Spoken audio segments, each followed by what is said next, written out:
Sir good afternoon. Haryana में जो सुबह नंबर आ रहे थे, जलेबी बढ़ गई कांग्रेस ऑफिस में, ढोल नगारे, अब जलेबी भी गायब हो गया, ढोल वाला भी नजर नहीं आ रहा है। देखिए, what I say that we have to wait till the final result has come, but the trends which are consolidating in the direction is giving a clear-cut indication that BJP is heading towards a decisive and historic mandate in Haryana. And as far as the jalebi is concerned, तो मैं कहना चाहूंगा कि कांग्रेस ने अपनी तथाकथित मोहब्बत की दुकान में इतने जहरीले और कड़वे सामान बेचे हैं कि कोई भी जलेबी की मिठास उस कड़वाहट को कम नहीं कर सकती। और मैं ये भी कहना चाहूंगा कि कांग्रेस 99 के नशे में कुछ ज्यादा थी। थर्ड अटेम्प्ट में थर्ड डिजिट न टच करने के बाद जो नशा था, वो जो एक पुराना फिल्म का गाना था ना, जिसको देखो वही आज मदहोश है, आज तो मैं दीवाना गजब ढा गया, तो वो 99 के नशे में ऐसे मदहोश थे कि वो दीवाना राहुल गांधी थे जो गजब ढा रहे थे, जबकि हम लोग यथार्थ पे काम कर रहे थे। और मेरा भी मानना है, अभी भी देखिए 12 बज चुका है, पर मैं अभी भी कह रहा हूं फाइनल रिजल्ट आने की प्रतीक्षा करनी चाहिए और उससे पहले। मगर कांग्रेस ने जिस ढंग से इलेक्शन कमीशन के ऊपर क्वेश्चन उठाने शुरू कर दिए हैं, इससे लगने लगा है कि उसने अपनी डिफीट की पेशबंदी, पराजय की पेशबंदी शुरू कर दी है। They have started making a premise for their inevitable defeat. Sudhanshu ji, आप ये जो आपने लास्ट में पॉइंट बोला, कांग्रेस जिस तरह से इलेक्शन कमीशन में अब जाने की भी तैयारी कर रही है, हमको बताया गया कि कुछ उनके बड़े नेता भी एक जाएंगे और एक डेलीगेशन के साथ जाएंगे और वहां अपना रिप्रेजेंटेशन रखेंगे। क्या आपको लग रहा है कि वो वापस ईवीएम, इलेक्शन बहाना, वही नैरेटिव पे हम फिर से लौट गए हैं? देखिए, ये इस समय this type of logic of premise becomes very ridiculous because right now the counting is going on and all the counting agents of Congress party are there inside. If they are having some other information, they have to wait for it. It is not possible कि कांग्रेस का counting agent बैठा हुआ होगा और अगर वहां पर से मान लीजिए 100 वोट आ रहे होंगे तो 100 की बजाय 50 बता दिए जाएंगे। Everything is under CCTV, this type of ridiculous thing, and according to them, everything is going good for them in Jammu Kashmir, so Election Commission is working very good, but it is not working right now. It has done very good in Lok Sabha, but not. That's why I said that now they are making a premise of their inevitable defeat, or you can say a defense mechanism, that how to defend वो जो राहुल गांधी जी की उन्होंने larger than life image बना ली थी, उसको किस ढंग से बचाया जाए, मुझे लगता है उसकी ज्यादा है। क्योंकि देखिए, इलेक्शन रिजल्ट पे तो कोई असर पड़ने वाला नहीं है किसी भी प्रकार की चीज पे। बस ये है, ये कह के वो अपने राहुल गांधी जी का जो उन्होंने ज्यादा बड़ा तंबू तान दिया था, उसमें जो छेद हुआ है उसको बचाने की कोशिश वो कर सकते। अब सुधांशु जी, कुछ लोग कह रहे हैं कि जलेबी ठंडी हो गई और जलेबी फैक्ट्री वाली नहीं खानी चाहिए, फ्रेश खानी चाहिए। हमारे पास यहाँ संजय झा है, तहसीन पूना वाला है। तहसीन पूना वाला कह रहे थे कि जब नाश मनुज पर छाता है, पहले विवेक मर जाता है। तो आपको क्या लगता है, जो नंबर बढ़े हैं बीजेपी के हरियाणा में, जो ट्रेंड्स दिखा रहे हैं, उसका क्या कारण है? आप देखिए, मैं फिर कहूंगा, फाइनल रिजल्ट आने के बाद ही हम विश्लेषण करेंगे और व्यापक विश्लेषण करेंगे, और जो ट्रेंड दिख रहा है उससे बेहतर रिजल्ट आएगा। फिर भी मैं कह सकता हूं कि जो डेवलपमेंटल वर्क खट्टर साहब और सैनी जी की सरकार में हुए और प्रधानमंत्री मोदी जी की सरकार में केंद्र के द्वारा हुए, उन सबका एक प्रभाव है। 1,40,000 नौकरियां पहली बार ईमानदारी से बगैर पर्ची खर्ची के मिली। पहली बार ये हरियाणा में ये विचार रहा कि कोई ये कहे, और वही वो लोग आ गए थे कहने के लिए कि बस तुम रोल नंबर बताना, अगर हुड्डा जी की सरकार आ जाएगी। इनके प्रत्याशी नीरज कुमार का वीडियो था, तो असंध के विधायक शमशेर जी का वीडियो था कि बस सरकार आते ही पहले अपना घर भरेंगे, फिर रिश्तेदारों का घर भरेंगे। सही बात है, उनको लगा था कि पिछली सरकार में दामाद जी का घर भरा था, अब हर विधायक अपने दामाद जी और बेटे जी का घर भरेगा। मुझे लगता है, और मैं एक और बात कहना चाहूंगा कि किसी भी देश प्रदेश की जनता को कोई डंकी फिल्म की स्टोरी सुना के सोचे भरमा ले जाएगा, तो ये पॉसिबल नहीं है। मतलब इस ढंग के आप एक स्ट्रक्चर्ड, अब पीआर एजेंसी जो भी कहती हो कि लोग यहां से गए और टर्की होते हुए वहां चले गए, भाई एक सीधा सवाल था, अगर वो इलीगल इमिग्रेंट थे तो इलीगल इमिग्रेंट्स के साथ राहुल गांधी की मीटिंग किसने फिक्स की? That was an illegal act because you are a leader of the opposition, and as per constitution, leader of the opposition is a part of the government. Ji How can government meet an illegal immigrant? और फिर कह रहे हैं 35 लाख रुपए थे। भाई 35 लाख जिसके पास हो, 20 लाख रुपए का मुद्रा योजना मिलती, 55 लाख में छोटा मोटा व्यवसाय शुरू कर सकता है। नहीं तो फिक्स कर दे तो उसके ऊपर 40-45 हजार रुपया महीना उसके पास वैसे ही आता रहेगा, तो उसे जान जोखिम में डालने की तो जरूरत नहीं। सुधांशु जी, तो इस कुछ ढंग लोग की जो कॉक एंड बुल स्टोरी बनाने का प्रयास किया जाता है, cock and bull story. Sudhanshu ji, जो कुछ लोग का ये भी मानना है, कहना है कि जो कुमारी शैलजा के साथ जिस तरह का व्यवहार किया है कांग्रेस पार्टी ने, शायद उससे दलित वोटर नाराज हो गया। देखिए, कांग्रेस पार्टी में जो अंदरूनी स्थिति थी उसके लिए कहावत है जो उत्तर भारत के ग्रामीण क्षेत्रों में बहुत होती है, क्योंकि यहां पहलवानों का भी जिक्र था और पहलवानों के लिए मल्ल युद्ध, मल्ल शब्द प्रयोग होता पहलवानों के लिए। तो एक कहावत है, मल्लन से मल्ल घनेरे, बाहर न तो घर में भतेरे। मतलब एक से बढ़कर एक पहलवान है, लड़ने के लिए तैयार हैं, बाहर न मिले तो आपसी में एक दूसरे को पटकनी देने के लिए तैयार हैं। तो वो कांग्रेस के लिए लागू था। और मैं एक और बात कहना चाहता हूं, इसमें कोई नई बात थोड़ी है। कुमारी शैलजा का 2013 का स्टेटमेंट अवेलेबल है कि हरियाणा में हुड्डा जी की सरकार में दलित होना अपराध है, वो जाके चेक कर ले। बाकायदा ऑफिशियल दिया गया स्टेटमेंट है। मिर्चीपुर गोहाना क्या किसी को याद नहीं था क्या? तो वो दलितों का अपमान का विषय, वो बहुत लंबा विषय हो जाएगा, मैं उसमें नहीं जाना चाहता। वो एक बड़ी सामान्य और सहज सी बात है, हो सकता है उस चीज का भी प्रभाव रहा हो, उससे हम इनकार नहीं करते। सुधांशु जी, संजय झा काफी नाराज लग रहे हैं, सुन रहे हैं आपको ध्यान से। अभी हंसे हैं, बहुत देर बाद हंसे हैं। ये सुबह हंसे थे, उसके बाद गैप था, और अभी आपको देख के हंसी छूटी है इनकी। नहीं, मैं मुस्कुरा ही रहा हूं। सुधांशु जी, आपसे एक छोटा सा प्रश्न है। बड़ा लंबा चौड़ा भाषण दिया, और आप जब बोलते हैं तो मैं तो आपको पूरी ध्यान के साथ सुनता हूं। आपने कश्मीर के बारे में कोई भी टिप्पणी नहीं की? कारण नहीं, क्योंकि सवाल नहीं पूछा, इसीलिए टिप्पणी नहीं। नहीं, एक मिनट।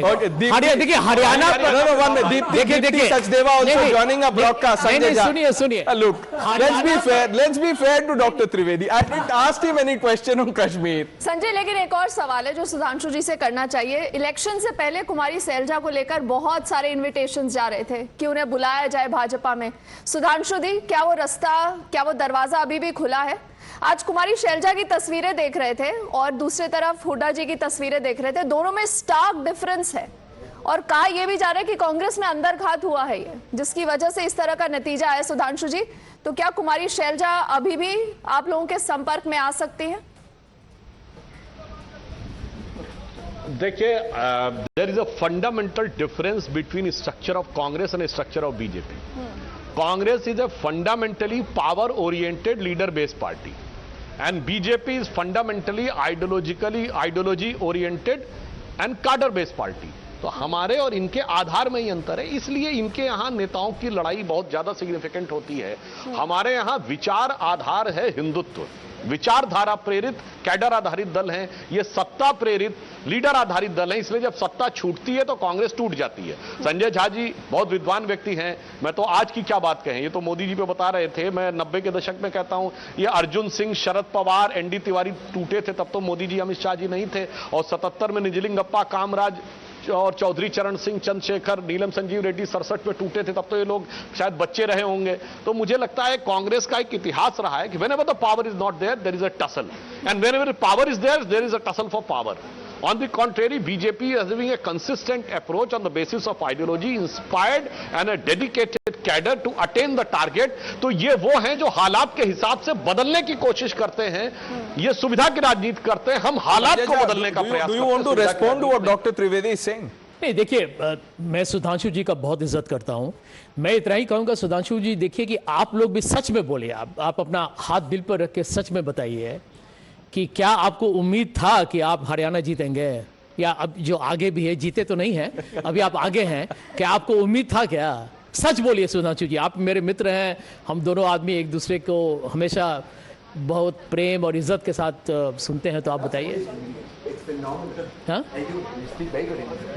एक सच मैं बिल्कुल बताना चाहता हूं, संजय झा जी ने कहा तो मैं बिल्कुल सच कह रहा हूं। सुनिए, इसने एक चीज बहुत साफ कर दी कि जितने भी इलेक्शन सर्वे होते हैं उनमें हमेशा बीजेपी को अंडर एस्टिमेट किया जाता, with an exception of 2004 Lok Sabha.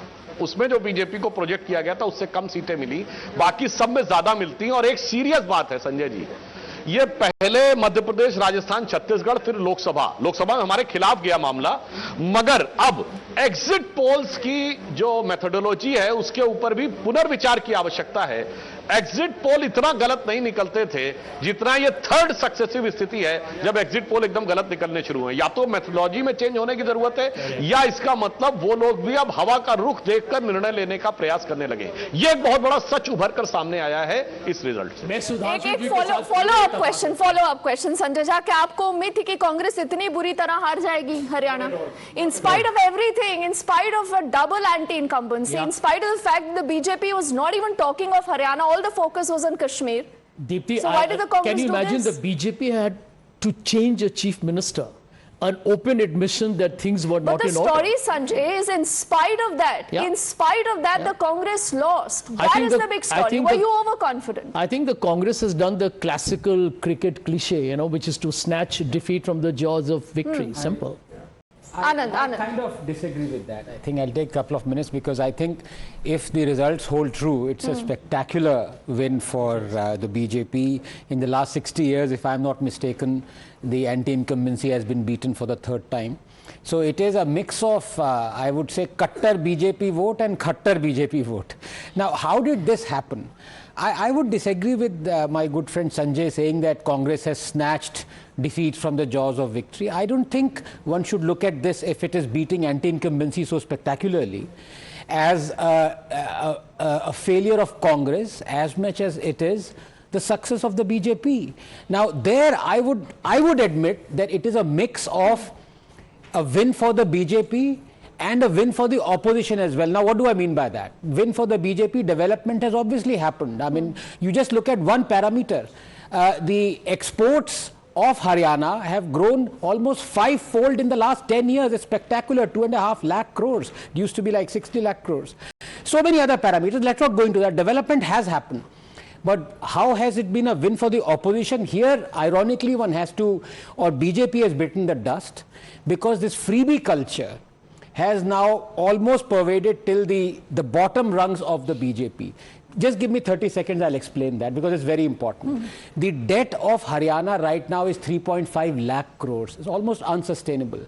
And yet, if you look at the promises, Jai Jawan, Agniveers have been given, basically promised free government jobs. Jai Kisan, MSP has been guaranteed, which BJP was saying is all jumla and freebies and one must not do when we'll go bankrupt.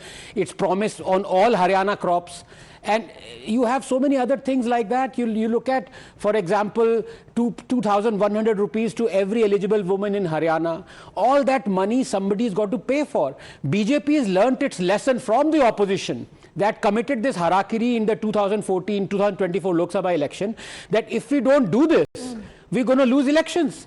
And this is a harbinger for, I don't know, it's dangerous precedence, because coming up is Maharashtra elections. And Maharashtra is a so much bigger state with so much bigger debt. Doctor Trivedi, ये जो रेवड़ी culture पे doctor Ranganathan सवाल उठा रहे हैं कि BJP जीत तो गई है, आपने ऑपोजिशन से ये सीख लिया, ये रेवड़ी मॉडल, और अब आप जीत रहे हैं, लेकिन ये डेंजरस ट्रेंड है।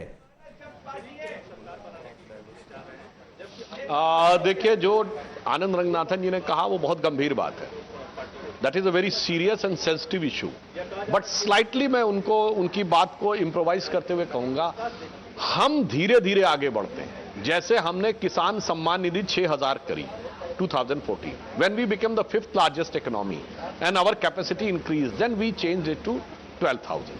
शुरू में हमने मुद्रा योजना 10 लाख की, फिर उसको 20 लाख के ऊपर लाए। अब जैसे खुद उन्होंने बोला कि if the export of Haryana has risen 3 times, it means थोड़ी अर्निंग हमारी बढ़ी, तब हमने 21,000 की बात कही। What Congress is doing, I just want to remind, Congress ने कहा था हमने हर परिवार की, हर महिला को 1 लाख रुपया महीना देंगे। 140 करोड़ हमारी पॉपुलेशन है, 4.5 से डिवाइड करिए तो 31 करोड़ परिवार आते हैं। अगर 1 लाख सबको देंगे तो 31 लाख करोड़ रुपए, 31 lakh crore is required to be distributed as per their promise.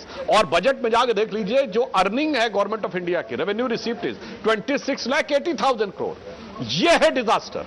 यानी बगैर सोचे विचारे हम ये भी दे देंगे, हम वो भी दे देंगे, सब कर देंगे जो आम आदमी कहती है। दूसरा हम क्या करते हैं, हम उस पर ध्यान रखते हैं कि जितनी पांव पसारिए जितनी चादर होए।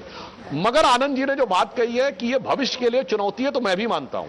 मगर आनंद जी ये भी ध्यान रखना चाहिए, प्राचीन काल में कहावत होती थी यथा राजा तथा प्रजा, और लोकतंत्र है तो यथा प्रजा तथा राजा। तो इस विषय पे जागरूकता जनता के मन में भी आनी चाहिए, तो तदनुसार शासन में चलेगा। तो जैसे आप बात कर रहे हैं, जब और भी समझदारी आएगी तो लोगों को समझ में आएगा। जैसे मैं एक एग्जांपल देना चाहता हूं, 2014 में केवल 14 करोड़ स्मार्टफोन थे, and that was considered as luxury. अब राहुल गांधी जी कहते थे ये सब अमीरों के पास है, इसको हम बांट देंगे, ये कर देंगे। डॉक्टर त्रिवेदी, आप कह रहे हैं भविष्य अभी दूर है, अभी इसका आनंद लिया जाए। नहीं होता, हमको एक छोटा सा ब्रेक लेना पड़ेगा। डॉक्टर सर, त्रिवेदी, मैं माफी आप चाहता हूं, रोक रहा हूं आपको। We'll have to take a short break. We are back with this discussion on Times Now. Viewers, please stay with us.